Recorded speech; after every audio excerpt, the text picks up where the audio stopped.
आप सब जानते हैं हमारे यशस्वी प्रधानमंत्री श्रीमान नरेंद्र मोदी जी के नेतृत्व में सारा देश एकजुट होकर कोरोना के खिलाफ जंग लड़ रहा है, लड़ाई लड़ रहा है।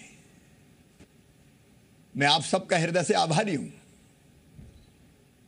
आपने भी इस लड़ाई में अपना भरपूर योगदान दिया है। लॉकडाउन के दौरान आपने कई कष्ट उठाते हुए भी हम सोशल डिस्टेंसिंग बनाए रखें, घरों से बाहर ना निकलें, उसका ठीक तरह से पालन किया है। कोरोना के खिलाफ युद्ध में जैसा पूरा प्रदेश एकजुट होकर नरेंद्र मोदी जी के, हमारे प्रधानमंत्री जी के पीछे खड़ा है। मैं आप सबको धन्यवाद देता हूं। लॉकडाउन का एक चरण 14 अप्रैल को पूरा हुआ है। अब दूसरा चरण प्रारंभ हुआ है। मैं अपने उन सभी कर्मवीरों को, योद्धाओं को प्रणाम करता हूं। हमारे डॉक्टर्स, हमारी नर्सेस, हमारे पुलिस के कर्मचारी, हमारे पुलिस के जवान, रेवेन्यू का अमला, नगरीय निकाय का अमला, पैरामेडिकल स्टाफ, इस काम में लगे हुए हर भाई और बहन को मैं प्रणाम करता हूं, जिन्होंने अपनी जान हथेली पर रख के दूसरों की जिंदगी बचाने में अपना सब कुछ झोंकने का फैसला किया है। और आज उसी का परिणाम है कि कोरोना से लड़ाई जीतने की दिशा में हम काफी आगे बढ़े हैं। सकारात्मक परिणाम अब आप सबके परिश्रम से सामने आने लगे हैं। हमने देखा अब कोरोना पॉजिटिव पेशेंट्स की संख्या उतनी नहीं आ रही। इंदौर में भी स्थिति नियंत्रित है, भोपाल में भी अब स्थिति नियंत्रित है। कई जिलों से उत्साहजनक समाचार मिल रहे हैं। शिवपुरी कोरोना मुक्त हो गया है, ग्वालियर भी उस दिशा में बढ़ गया है। बाकी जिले भी बहुत अच्छा काम कर रहे हैं, लेकिन जंग अभी हमने जीती नहीं है। संघर्ष अभी बाकी है। महायज्ञ अधूरा है और आहुतियां डालनी है। मैं ऐसे सभी कर्मवीरों को हृदय से धन्यवाद देता हूं, नमन करता हूं, जो इस लड़ाई में दिनों रात लगे हुए हैं। जनता जनार्दन को, समाज सेवियों को, स्वयंसेवी संगठनों को, सबको मैं प्रणाम करता हूं। आज मेरा मन व्यथित और दुखी भी है। कल देर रात हमें यह दुखद समाचार मिला कि इंदौर के जूनी इंदौर थाने के हमारे थाना प्रभारी श्री देवेंद्र चंद्रवंशी जी का कोरोना संक्रमण से लड़ते लड़ते स्वर्गवास हो गया। इस घटना से मन बहुत व्यथित है। वो पुलिस विभाग के जांबाज अधिकारी थे। कर्तव्य की बलवेदी पर उन्होंने अपने आप को न्यौछावर कर दिया। कल तक मैं बहुत आश्वस्त था कि वो जल्दी स्वस्थ होकर आएंगे। उनका दूसरा कोरोना टेस्ट भी नेगेटिव आ गया था, लेकिन कल देर रात वो अचानक हमें छोड़कर चले गए। मैं उनके चरणों में श्रद्धा के सुमन अर्पित करता हूं। हमने फैसला किया है, उनकी कमी पूरी नहीं की जा सकती। उनका परिवार अब हमारा परिवार है। उनकी धर्मपत्नी श्रीमती सुषमा जी हमारी बहन है,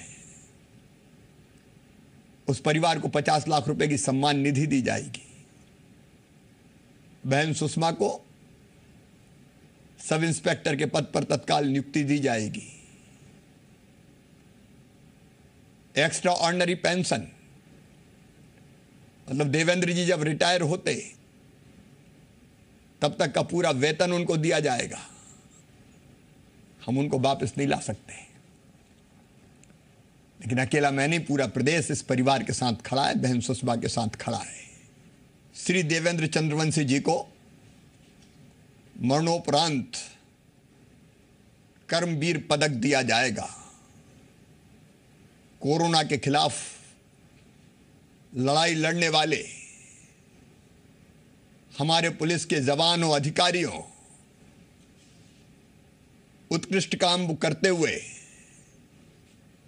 उनको 15 अगस्त पर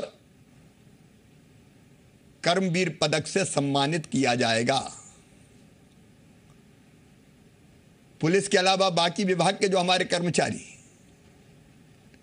जो कोरोना से युद्ध लड़ रहे हैं, पीड़ितों की सेवा में लगे हुए हैं, व्यवस्था बनाने में जुटे हुए हैं, उन सबको कर्मवीर सम्मान से सम्मानित किया जाएगा।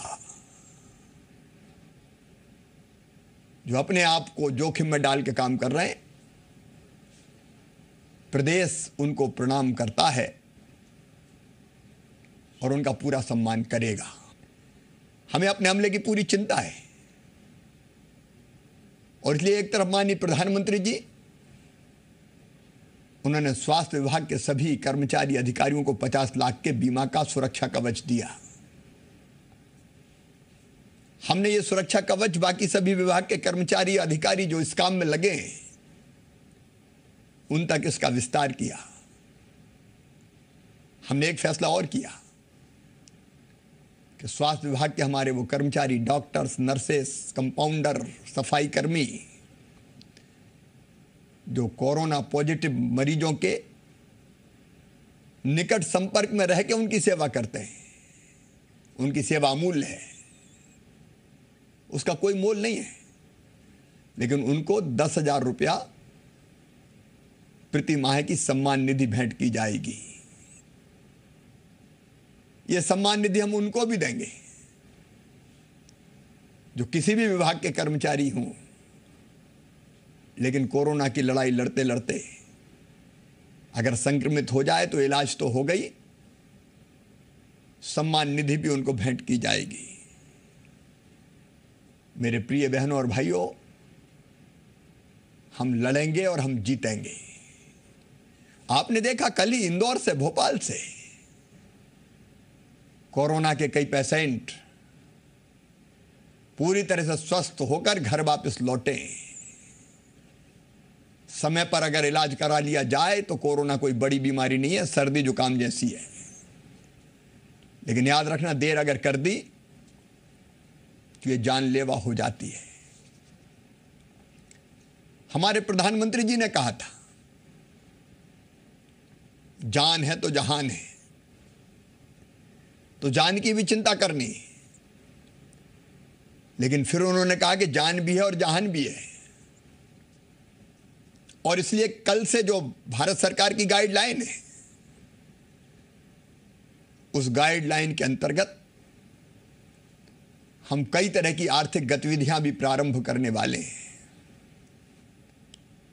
मित्रों, ये बात सही है कि कोरोना महामारी ने सारी दुनिया को, हमारे देश को भी और हमारे प्रदेश को भी आर्थिक रूप से तोड़कर रख दिया है। लेकिन मैं ये रोना नहीं रोऊंगा कि हमारे पास पैसे नहीं है। हम पैसे की व्यवस्था करेंगे, कई आर्थिक गतिविधियां शुरू करेंगे और भारत सरकार ने, माननीय प्रधानमंत्री जी ने जो गाइडलाइन हमको दी है, कई तरह के निर्माण के काम हम कल से प्रारंभ करने वाले हैं। सड़क हो, सड़क की मरम्मत हो, सिंचाई के तालाब हो, डैम का काम हो, मनरेगा की मजदूरी हो, कई तरह के काम हम प्रारंभ करने वाले हैं। कृषि क्षेत्र के कई काम हम शुरू कर रहे हैं। मेरे किसान भाइयों, हमारी उपज को खरीदने का मैंने पहले ही फैसला कर लिया है। आप जानते हैं कि कठिन समय है, एक तरफ कोरोना से जंग और दूसरी तरफ इन परिस्थितियों में गेहूं खरीदना, और गेहूं के बाद हम चना, सरसों, मसूर भी खरीदेंगे, उसकी तैयारी जारी है। हमने खरीदी केंद्रों की संख्या बढ़ा दी है ताकि एक खरीदी केंद्र पर ज्यादा लोग ना आए। और मुझे खुशी है कि खरीदी प्रारंभ हो गई है। आप चिंता मत करना, देर हुई है, लेकिन किसानों के उत्पाद का एक एक दाना खरीदूंगा। धैर्य रखिए, जब आपका नंबर आए तभी आइए। एसएमएस आपको किए जा रहे हैं। और एक विकल्प और हमने खोल दिया है, किसान अगर चाहे तो मंडी के बाहर भी व्यापारी को हमने ये अनुमति दी है कि किसान के घर जाके अगर रेट ठीक देता है तो आपके उत्पाद को, आपके अनाज को खरीद ले। वैसे व्यापारी आपके घर आपकी फसल खरीदने आएगा। मंडी में खरीदने की बाध्यता को हमने समाप्त कर दिया है। वो चाहे तो निजी खरीदी केंद्र भी खोल सकता है। न्यूनतम समर्थन मूल्य का सुरक्षा कवच आपके पास है ही, ताकि आपको ठीक दाम मिल सके।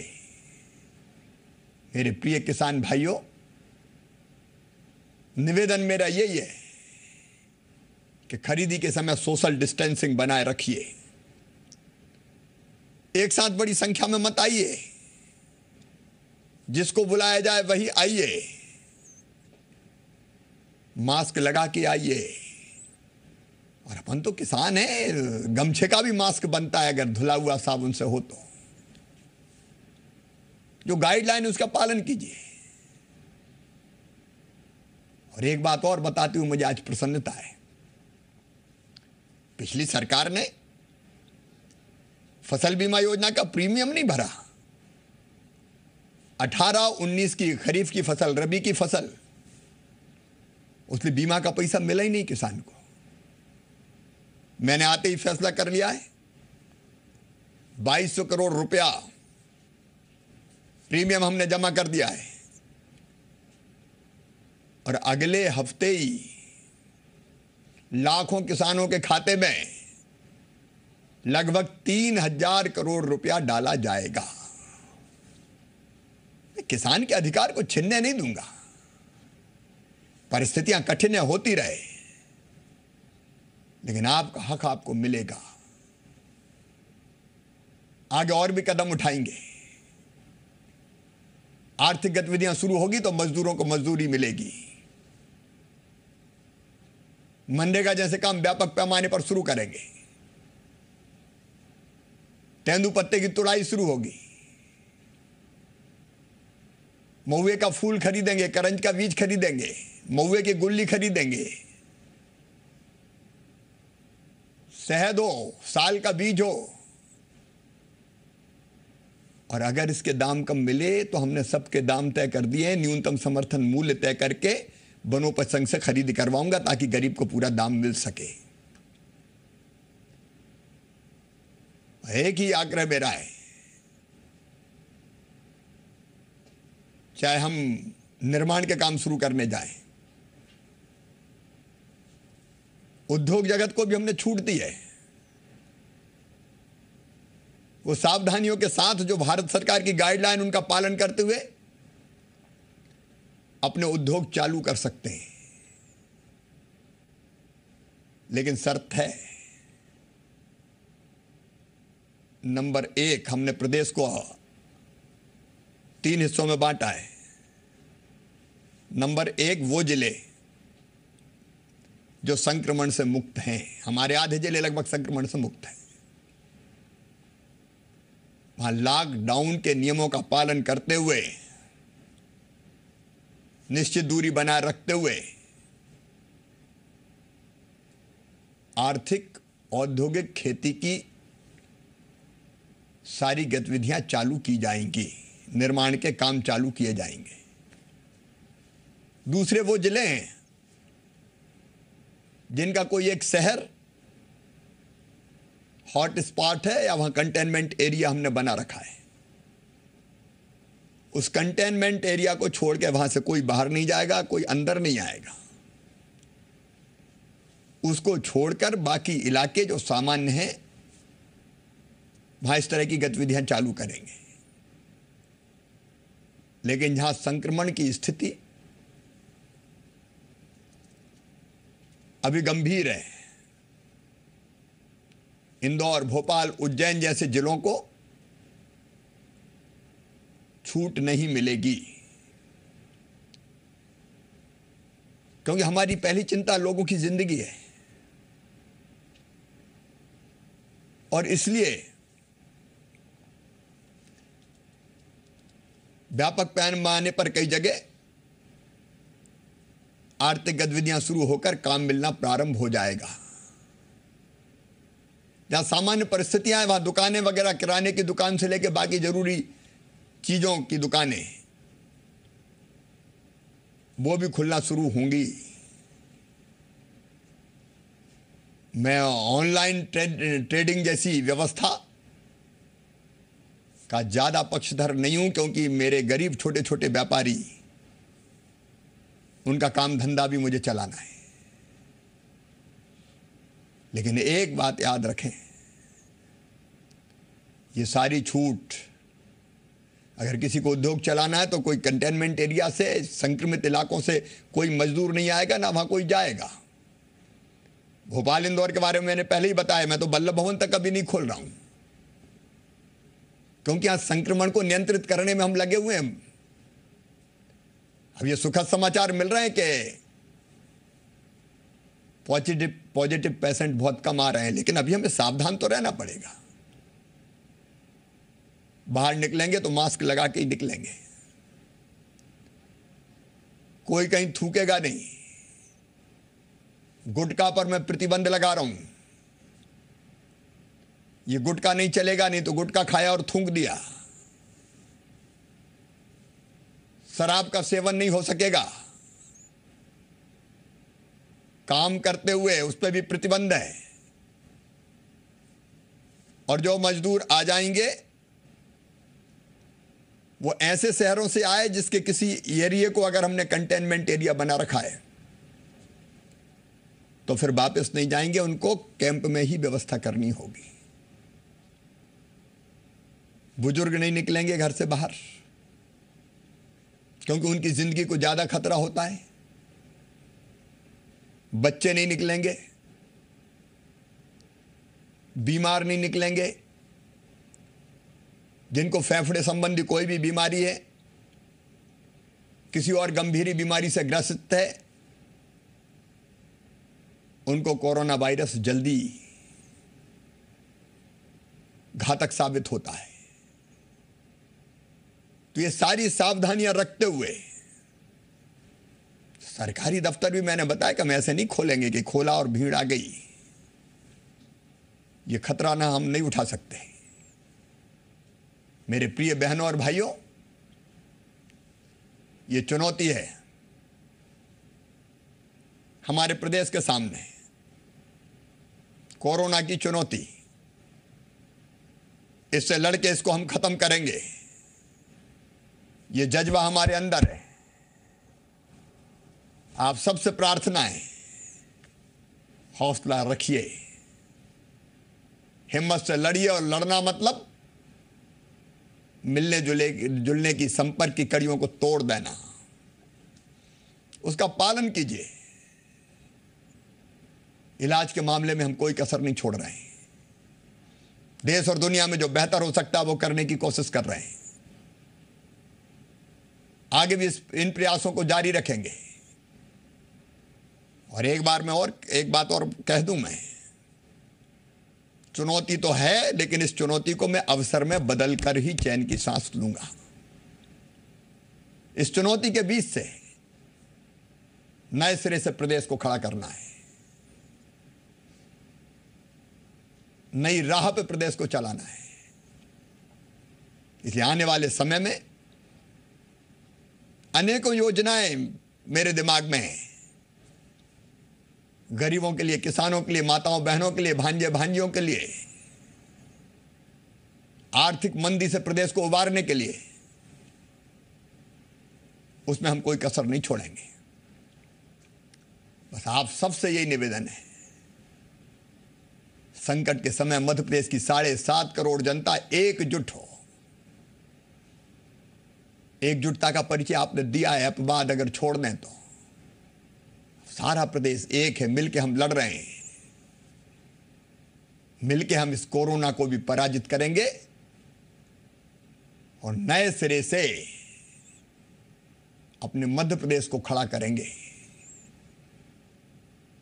और मुझे पूरा विश्वास है इसके लिए आपका भरपूर सहयोग मिलेगा। आइए मिलकर लड़ें, आगे बढ़ें, मध्य प्रदेश को आगे बढ़ाएं। बहुत बहुत धन्यवाद।